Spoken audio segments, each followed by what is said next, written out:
Hey guys, welcome to the Liberal Hive Mind, a channel solely focused on exposing the abundant hypocrisy of the left. Again, so these videos are pretty similar at this point, but I just want to continue to hammer the facts. The gaslighting is over. No more, the motive is unclear. Ooh, maybe it was a right-wing shooter. He did shoot the detainees after all. Maybe it wasn't political at all. Yeah, maybe it was another act of love, huh? These absolute leftist idiots, it's unbelievable. Well, today it all falls apart, it all collapses. As now U.S. Attorney Larson herself has read out loud to the public the shooter's own handwritten notes. It's now official from law enforcement, it's on the record. We know this monster's motives directly from the source, and it's exactly what we've been saying since the very beginning. This was a left-wing act of terror that was planned, that was targeted, and that was motivated by the same radical leftist rhetoric that we see all over social media, in the universities, in online spaces, and of course coming from the mainstream media. There's no confusion. Let me show you guys what's going on. We got some stuff to get into, so let's roll the tape. All right, folks, so let's just play the clip. Here's U.S. Attorney Larson giving us the facts. Shortly thereafter, the FBI began its meticulous work at the crime scene. At the same time, we obtained and executed multiple search warrants yesterday for devices and locations associated with the sniper. FBI agents executed a search warrant at the sniper's residence yesterday and there found a collection of notes. First, I want to point out that one of these notes or papers, the sniper explicitly states, yes, it was just me. That statement appears to be correct at this point in the investigation. Notably, these loose notes included a game plan of the attack and target areas at the facility. He called the ICE employees people showing up to collect a dirty paycheck. He wrote that he intended to maximize lethality against ICE personnel and to maximize property damage at the facility. He hoped to minimize any collateral damage or injury to the detainees and any other innocent people.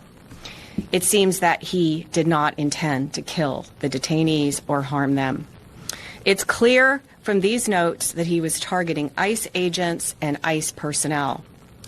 The tragic irony for his evil plot here is that it was a detainee who was killed and two other detainees that were injured when he fired into the Sally Port.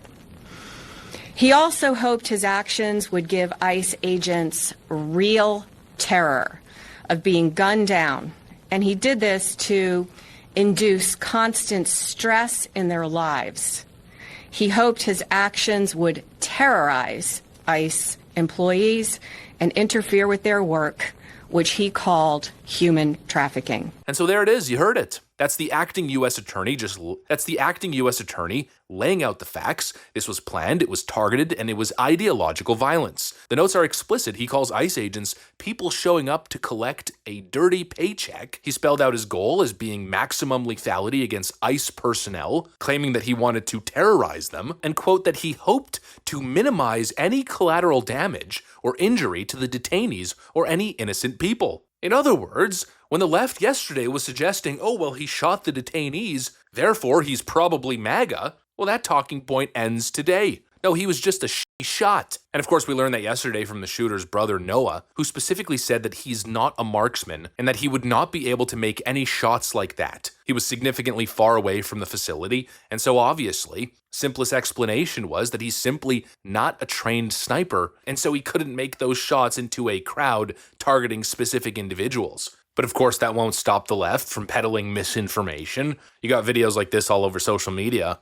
So we have an update on the mass shooting at the ICE detention facility in Dallas. The shooter was specifically targeting detainees. At this point, it's been confirmed that two of the detainees have been unalived and one of them is in critical conditions. Now, the shooter was a white male. He unalived himself apparently from a self-inflicted wound.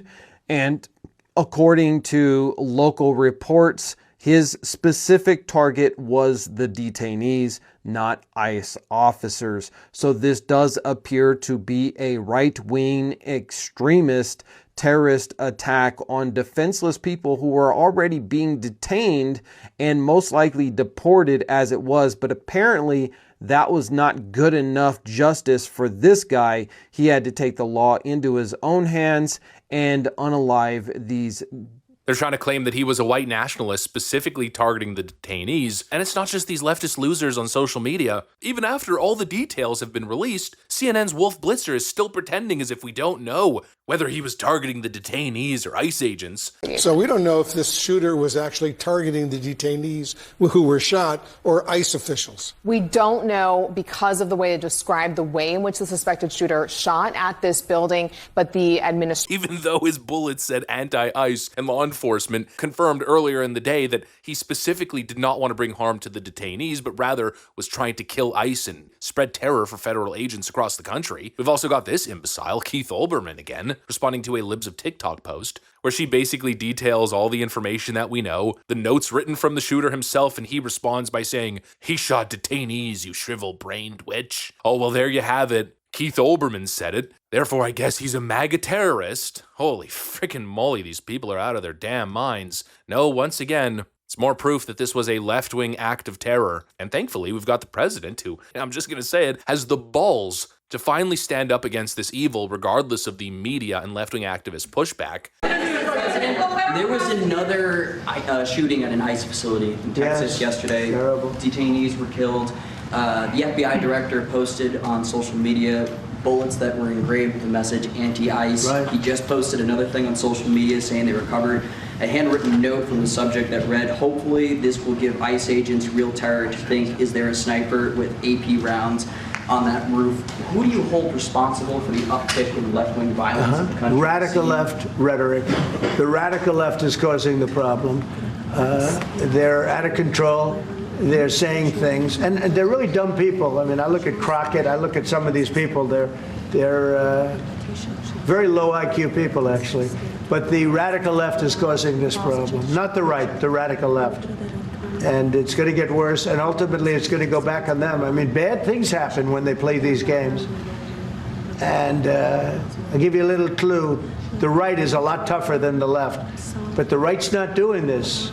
They're not doing it, and they better not get them energized, because it won't be good for the left. He's identifying the problem clearly and rightfully so, and I'm just sitting here asking myself, how much more evidence do we need? How many more press conferences like this from the FBI and law enforcement? How many more damning pages of notes and manifestos? How many more bullet engravings? How many explicit acknowledgments from federal prosecutors reading the attacker's own words into the record? And probably the most pressing question, how many more instances of bloodshed and violence coming from left-wing activists until the left-wing pundit class stops pretending that this is a mystery? It's not. The motive is not unknown, it is very much known. And how much more blood, how many more bullets need to be fired before they call this what it is? It is political terror that is inspired by radical left-wing culture and radical left-wing rhetoric that has been normalized for years. I'm just so frustrated and sickened by the whataboutism and the both sides-ism, or these twisted manipulations to somehow blame it on Trump. Look at this MSNBC clip. And actually, I found it edited alongside a Charlie Kirk clip as well, just to show you the consistency of evil here. And it stood out to me, obviously, because we have seen just the rhetoric escalate.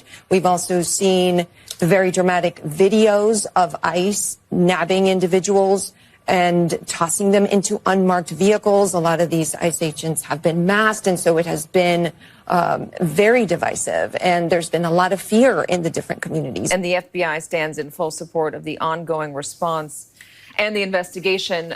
Charlie Kirk is a divisive figure, polarizing, lightning rod, whatever term you want to use. Why? We need to tone down, and what she means by tone down is Donald Trump has to stop with his mandate or else. Holy frickin' moly. It's either that or this. I think that I said anything worthy of level of explosion. Your rationalization of both sides is, you have to understand, since Kurt's death, there is no both sides anymore, Jessica. Why did the DOJ take down the study that showed how much right-wing extremism? What study was that? Which one? The one in The Economist that was sponsored by a group run by a guy in Antifa? That study that has been discredited by the Federalist? You're walking down a really bad alley right now. Federalist?